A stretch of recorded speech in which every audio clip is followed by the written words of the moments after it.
Nisha ma'am, Arvind Kejriwal is often known as this politician who takes a lot of political risks.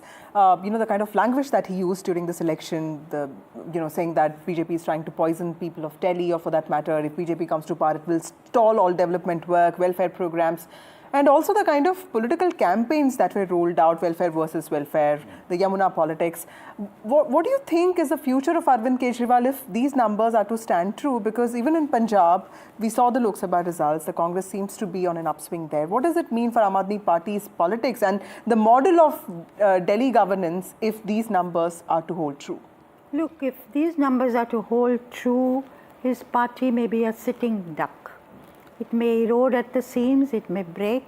BJP will certainly try and do that, even though it may not need the numbers. But even for, with 45 or 44 as an average, they will want his numbers. They will want to weaken him because he is a political leader who they view with a wariness, with potential in the future, even though he's had two governments. So I think it could well be an existentialist crisis for him. They fought back very valiantly, very difficult times, anti-incumbency. I was thinking of, one of those old songs in Hindi, sitting there in the Hindi studio, Jagriti ka tha, yani hum laaye hain tufaan se kishti nikal ke. He tried very, very hard, tufaan se kishti nikalna, but obviously has not succeeded if the exit polls are to be believed. Right. Sajjan, if we take a look, there's been one important election. We keep talking about the Lok Sabha elections, the Assembly elections, but in the context of Delhi, the MCD elections, also important. There's a significant drop in the Aam Aadmi Party's vote share from the 2020 Assembly elections, where they did really well, to the 2022 MCD elections. Would you say that there was already a start in the shift of voter sentiment away from the Aam Aadmi Party?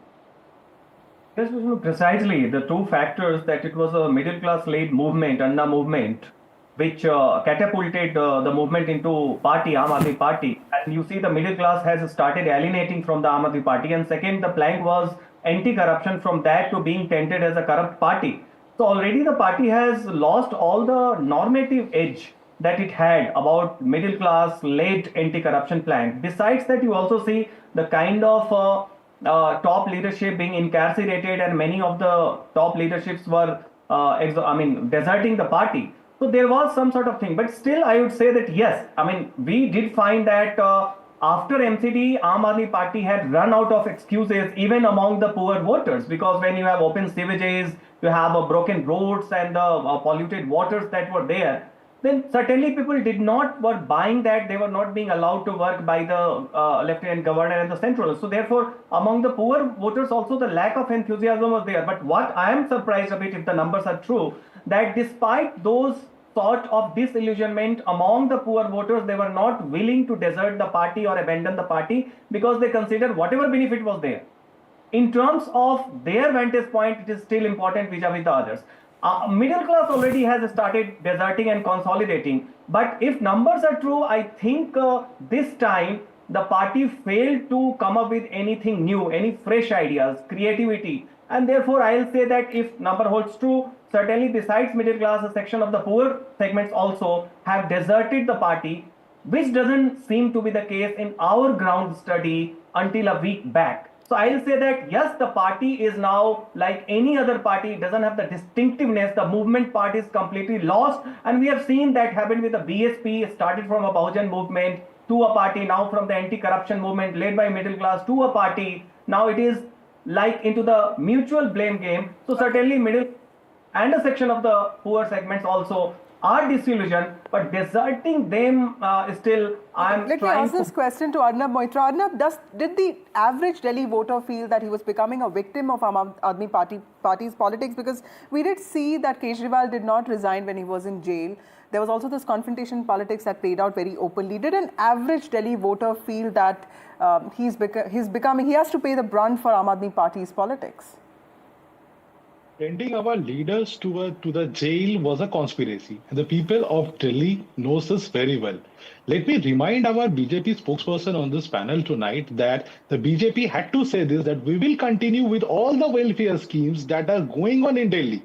That means their leaders have already accepted that there are certain welfare schemes that were going on. We are not saying this. BJP had said this before the polls. And let me tell you that be rest assured that the people, our leaders have been among the people, and we have witnessed the enthusiasm that was present among the people of Delhi. And Aam Aadmi Party is all set to come back with a huge majority on the 8th of February. And apart Arnab, from this, I would also... Arnab, be that as it may, and of course that's your prerogative to say that, is there a sense that the Aam Aadmi Party was in perpetual battle with the Lieutenant Governor? That's been an issue for you for election after election. And at the end of the day, there is a feeling of voters being tired of the constant battle that you face. Now, I'm not saying your issues are wrong. It's being looked at by the Supreme Court. But for people in Delhi, would you say that, look, we just want an administration that is more functional? Do you believe that that could be something that's potentially worked against you? Look, in a feudal structure and in a country like India, you have to face this. And this is not about only Delhi. You can check at Kerala, you can check at West Bengal as well. This is the continuation of what the Modi regime has started to disturb and topple the governments. So people are very much aware with all these things. But let me remind you, Arvind Kejriwal has completed almost all the works. In spite of all these hurdles, he has successfully completed all his works. Okay. Few, whatever left, will be completed in the next 5 years.